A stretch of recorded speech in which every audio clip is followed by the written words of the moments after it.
लग्नाची पिढी या मालिकेच्या आजच्या भागामध्ये आपण पाहणार आहोत. कृष्णा आणि मधू कृष्णाच्या रूमवर एकमेकीशी बोलत आहेत.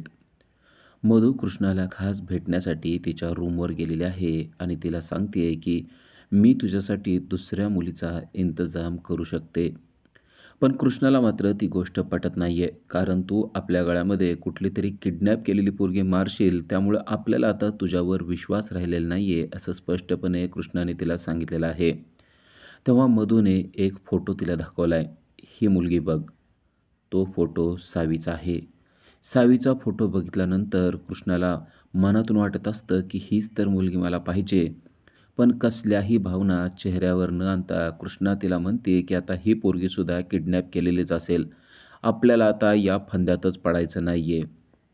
पण सावीच्या फोटोकडं कृष्णा एकटक पाहत असते.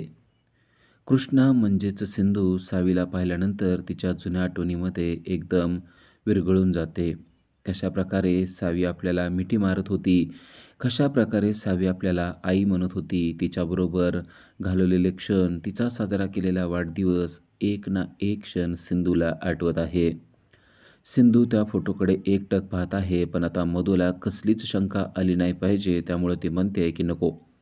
आपल्याला ही पण पोरगी नको, अन्यथा पोलीस आपल्या पाठीमागं लागतील. आपल्याला किडनॅप केलेली पोरगी गळ्यात घालून तो आपल्याला जेलमध्ये पाठवण्याच्या विचारात आहे वाटतं, पण आपण आता असलं काहीच करणार नाही. मधू तिला समजावून सांगण्याचा प्रयत्न करते आणि म्हणते, नाही, ही पोरगी किडनॅप झालेली नाही आहे. तेव्हा कृष्णा विचारते, कशावरून? मी कसा विश्वास ठेवू? तेव्हा मधू म्हणते की माझ्यावर जरा विश्वास ठेव. हिच्या घरच्यांना वाटते की ही हिच्या आईकडं आहे आणि आईबरोबरच राहते आहे, त्यामुळं हिला शोधायला कुणी येणार नाही. तेव्हा कृष्णा म्हणते, तू काही मनगढंत कहाण्या सांगते. मधू म्हणते, तुला माझ्यावर विश्वास ठेवायला पाहिजे. कृष्णाला आता ही मुलगी तर पाहिजेच असते, म्हणून कृष्णा गोदाला विचारते की ही मुलगी बघ. गोदा त्या मुलीकडे पाहते. कृष्णा आणि गोदा यांच्यामध्ये डोळ्यातल्या डोळ्यात इशारा होतो आणि गोदा कृष्णाला म्हणते की ठीक आहे, ही मुलगी मला त्यातल्या त्यात ठीक वाटते. गोदाने देखील त्या फोटोकडे पाहिलेलं असतं आणि कृष्णाला पाहिजे असलेली, म्हणजेच सिंधूला पाहिजे असलेली मुलगी तीच आहे हे आता गोदाच्या लक्षात आलेलं असतं आणि गोदा म्हणते की ही मुलगी ठीक आहे. तेव्हा मधू एकदम खुश झालेले आहे, कारण आता सावीचा पण प्रश्न लवकरच मिटणार आहे आणि त्याचबरोबर कृष्णाचाही प्रश्न मिटणार आहे, ही गोष्ट तिला आता समजलेली आहे. तेव्हा मधू एकदम खुश होते आणि म्हणते, आता माझं दुसरं काम तुला करायचं आहे. तेव्हा कृष्णा विचारते, आता तुझं कोणतं काम करावं लागणार आहे? मधू म्हणते, आता मी तुझं काम करते तर तुला देखील माझं काम करणं गरजेचंच आहे ना. कृष्णा म्हणते, कसलं काम मी तुझं करायचं आहे? तेव्हा मधूने सांगितले, तू राघवच्या लग्नाला होकार द्यायचा आहे. हे ऐकल्यावर कृष्णाला मोठा धक्काच बसतो. ती म्हणते, सुंदरी, तू काय डोक्यावर वगैरे पडली आहेस का? तुला कळतंय का तू काय बोलतेस ते? राघवशी लग्न तर तुला करायचं आहे ना, मग तू ते आपल्याला करायला का सांगते? तेव्हा मधू म्हणते, मी तुला लग्नाला होकार द्यायला सांगते, लग्न करायचं नाही आहे. तू लग्नाला होकार द्यायचा आणि लग्नाच्या दिवशी ऐन वेळेला तू, गोदा आणि ही मुलगी पळून जायचं आहे. असं वचन तुम्हाला आता द्यावं लागेल. तेव्हा कृष्णा कसलाही विचार न करता एका क्षणात मधूला वचन देते आणि म्हणते, तू काही काळजी करू नको. लग्नाच्या दिवशी मी घरातून पळून जाईल. फक्त ती पोरगी आपल्याला लवकरात लवकर मिळाली पाहिजे. मधू म्हणते, त्याच दिवशी तुला ती पोरगी मिळेल. लग्न आत चालू असेल आणि बाहेर ती पोरगी आलेली असेल आणि तुम्ही तिघीही तिथून कायमचं निघून जा आणि परत रत्नपारखींना अजिबात तोंड दाखवू नका. कृष्णा आणि मधूमध्ये झालेली डील कोणालाच माहिती नाहीये, पण आता कृष्णा घरी आलेली आहे आणि मधूची झालेल्या गोष्टी तिला मनात आठवत असतात आणि राजश्री तिच्या समोर बसलेली आहे आणि कृष्णाला म्हणते, आता तुझं आणि राघवचं लवकरात लवकर लग्न होणार आहे. पण राघवला माहीत असतं की कृष्णा लग्नासाठी तयार नाहीये. पण इथं मात्र चित्र आता पूर्णपणे उलट झालेलं आपल्याला पाहायला मिळतं. कृष्णा राजश्रीला म्हणत आहे की मी आता लग्नासाठी तयार आहे. लवकरात लवकर लग्न करायची आपल्याला पण इच्छा आहे, असं डायरेक्ट आता कृष्णाने राजश्रीला सांगितलेलं असतं आणि तेव्हा मात्र राघवलाच प्रचंड मोठा धक्का बसलेला असतो. आपल्याशी लग्न करायला तयार नसणारी कृष्णा आता बाहेरून आली आहे आणि ती अचानक लग्नासाठी कसं काय तयार झाली आहे, असा मोठा प्रश्न त्याला पडलाय. तोच प्रश्न रुक्मिणी, रेश्मा आणि ऋतुजा यांना देखील पडलेला आहे. आता कृष्णा स्वतःच लग्नासाठी तयार आहे म्हणल्यानंतर यांना देखील मोठा धक्का बसलेला आहे. आता ही चोरटी मुलगी आपल्या घराची सून होणार या गोष्टीमुळं खरं तर त्या अस्वस्थ झालेल्या आपल्याला पाहायला मिळत आहेत. तर राघव राजश्रीला म्हणतोय, "ठीक आहे, आता या लग्नाच्या गोष्टी जरा वेळ आपण बंद करूया. आई, तुला आराम करायचा आहे ना, अगोदर तू आराम कर आणि सिंधूला देखील आराम करू दे, कारण ती पण कंटाळून आलेली आहे." हा विषय इथल्या इथंच थांबावा म्हणून राघवने खरं तर ती युक्ती केलेली असते. राघव राजश्रीला घेऊन बाहेर निघून जातो. मधू मात्र तेथेच थांबून पुन्हा एकदा कृष्णाकडे पाहत आहे आणि कृष्णाने दिलेल्या लग्नाच्या होकारामुळे तिला खूपच आनंद झालेला आहे. रुक्मिणी आणि मधू बाहेर आलेले आहेत आणि हॉलमध्ये बसलेले आहेत. राघव देखील त्यांच्याबरोबरच आहे.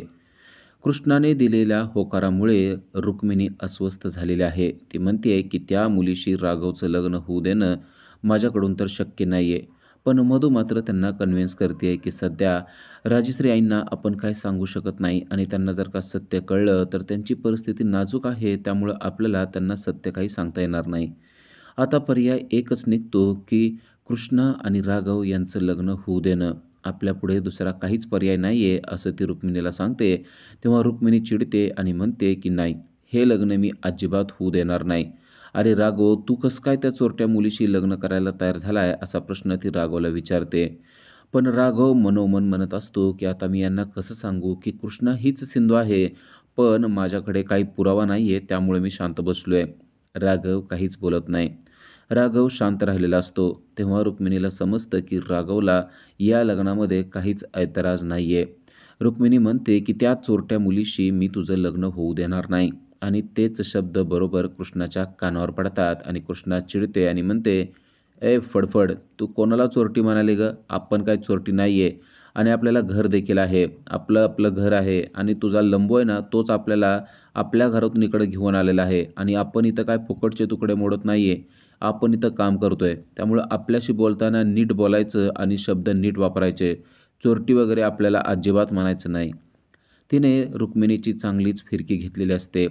राघव मात्र शांत आहे. रुक्मिणी चिडते आणि म्हणते, "राघव, तिला सांग की मी तिच्याशी बोलत नाहीये.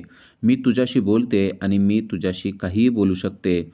तू माझा आहेस, ती माझी नाहीये."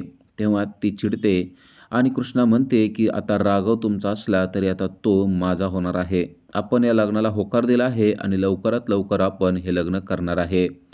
आणि कृष्णा रुक्मिणीला मुद्दाम रागाला घालताना म्हणते की तू सुद्धा आपल्या लग्नाला होकार देशील. तेव्हा रुक्मिणी म्हणते, "या जन्मात तर मी तुमच्या लग्नाला कधीच होकार देणार नाही."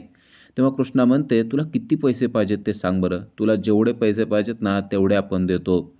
तेव्हा रुक्मिणी चिडते आणि म्हणते, "तू माझा मोल करायला लागली आहेस का? तू माझं मोल कधीच करू शकत नाही. या लग्नाला होकार मी कधी देणार नाही. हां, पण एक गोष्ट केली तर मी मात्र तुझ्या लग्नाला होकार देऊ शकते," असं ती म्हणते. तेव्हा कृष्णा विचारते, "काय?" तेव्हा कृष्णाला तिने सांगितलंय, "रेश्मा आणि ऋषभ यांना जर का तू एकत्र आणू शकली, त्यांच्यातील गैरसमज मिटवू शकली, तर मात्र मी लग्नाला होकार देऊ शकते." तेव्हा कृष्णा लगेच चॅलेंज ॲक्सेप्टेड असं म्हणून आपण आता हे काम करणार म्हणजे करणार असं रुक्मिणीला सांगते. तेव्हा रुक्मिणी म्हणते की ठीक आहे, बघ, जर का हे चॅलेंज तुझ्याकडून पूर्ण झालं नाही तर मग मात्र मी हे लग्न होऊ देणार नाही. त्यानंतर आपल्याला पाहायला मिळतं की कृष्णा तिच्या रूममध्ये म्युझिक ऐकत आहे. मस्त म्युझिकचा आनंद लुटत असते. पण तेवढ्यात दरवाजा उघडून तेथे राघव आलेला आहे. राघव तिच्या हाताला धरतो आणि म्हणतो, "कृष्णा, नक्की तुझं काय चाललेलं आहे? तुझ्या डोक्यात काय शिजतंय ते मला सांगशील का?" असं म्हणून तो तिच्या एकदम जवळ येत असतो. "मी तुझ्याकडे आलो होतो तेव्हा तर तुला माझ्याशी लग्न करायचं नव्हतं. पण आता अचानक तू घरी आलीस. खरं तर तू घरी पण येणार नव्हती. घरी आलीस तो मोठा धक्का आहे. पण आता तू लग्न करायला देखील होकार दिलेला आहेस, हा माझ्यासाठी मोठा धक्का आहे." तेव्हा कृष्णा त्याच्या जवळ येते आणि म्हणते की आता आपल्याला तो आवडायला लागलाय. कसं आहे ना, सल्लूचं अजून एक हार्टब्रेक झालं तर काही प्रॉब्लेम नाही. पण आपण आता तुझ्याशी लग्न करणार आहे आणि तुला काय ऐतराज आहे? तुला तर मी आवडते ना म्हणल्यानंतर तू माझ्याशी लग्न करायला तयार आहेस, तर मी पण तुझ्याशी लग्न करायला तयार आहे. आता आपलं लग्न धूमधडाक्यात होणार आहे, ही गोष्ट तुला माहिती आहे ना? असं म्हणून ती राघवच्या जवळ येण्याचा प्रयत्न करत असते. तेव्हा राघव, कृष्णा, हे बघ, अजून आपलं लग्न झालेलं नाही आहे, फक्त ठरलेलं आहे. तू थोडं थोडं तू मागं सरकशील का?" असं म्हणून तिथून निघून जातो. कृष्णा मात्र मनाशी म्हणत असते, की "राघव, आता मी काय करणार आहे ना, ते फक्त माझी मलाच माहीत आहे." रात्र होते आणि कृष्णा हॉलमध्ये असलेल्या सोफ्यावर झोपलेले असते. ती शांतपणे झोपलेली असते आणि तेथे मधू आलेले आहे. मधू तिला उठवते आणि म्हणते, की "घरामध्ये एवढं काही चाललेलं असताना तुला झोप कशी लागते ना, तेच मला कळत नाही." कृष्णा म्हणते, "आता काय झालंय?" मधू म्हणते, "तूच मोठा प्रॉब्लेम निर्माण केलेला आहेस. तुला काय गरज होती रुक्मिणीचं चॅलेंज ॲक्सेप्ट करायची? आता तू त्यांचं चॅलेंज ॲक्सेप्ट केलं, तर तुला ते पूर्ण करावं लागणार आणि ते जर का पूर्ण झालं नाही, तर त्या काही हे लग्न होऊ देणार नाहीत आणि त्यामुळे तुला पाहिजे असणारी मुलगीसुद्धा मिळणार नाही, ही गोष्ट लक्षात ठेव." तेव्हा कृष्णा म्हणते, "ए बाई, आता आपल्याला शांत झोपू दे. आपल्याला ना रात्री काहीसुद्धा सुचत नाही. आपण काय नाही काहीतरी करणार आहे म्हणलं ना तुला आणि आपण चॅलेंज स्वीकारलंय म्हणजे आपण चॅलेंज पूर्ण करणार." तेव्हा मधू तिला विचारते, "पण कसं करणार आहेस तू? ते दोघं तर एकत्र यायला तयारच नाहीयेत." कृष्णा म्हणते, "कसं करणार आहे आपल्याला माहिती नाहीये, पण आपण करणार आहे आणि आता आपल्याला झोप आलेली आहे. आपल्याला शांत झोपू दे." असं म्हणून ती मधूला हाकलायचा प्रयत्न करत असते. उद्याच्या भागामध्ये आपल्याला पाहायला मिळतं, की खरोखरच कृष्णाने एक जबरदस्त आयडिया केलेली आहे.